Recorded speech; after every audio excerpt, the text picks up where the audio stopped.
guys, I hope niyaphila. So solve u-x la.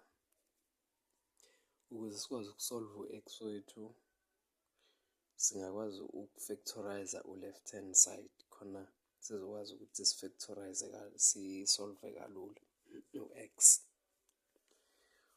Bese factorize uzo-check-a i-common factor, inamba ekhona kuwo wonke ama-coefficient.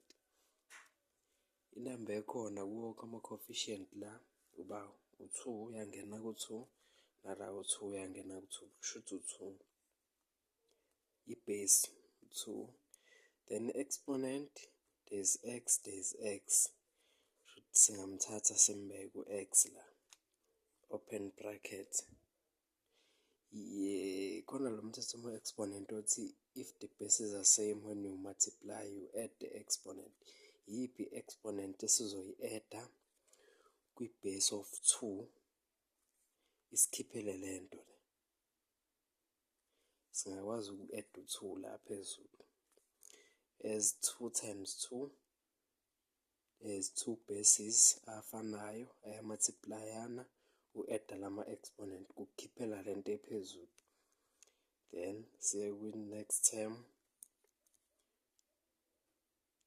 nala kanjalo. I-base esizokwazi ukuthi masiyi-multiplya isikhiphele le nto le coefficient ne-exponential form yayo, ungayi-multiplya ngobani? U-2x la, nala u-2x, which means unga-multiplya ngo-1. Muthi 2x, 2 to exponent x times 1, kuphuma u-2 to exponent x, into eyi-1 equal to 20.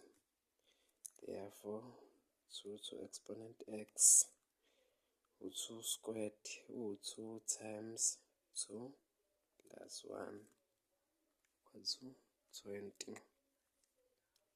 2 exponent x, 2 times 2, 4 plus 1 equal to 20.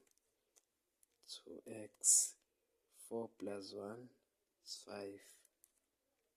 20 divided by 5, divided by 5.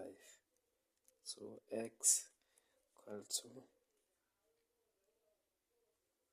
4.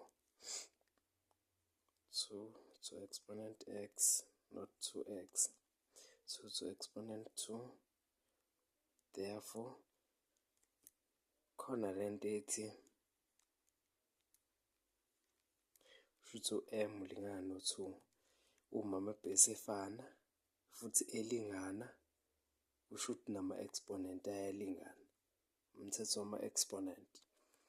Nala u-x uzolingana no-2.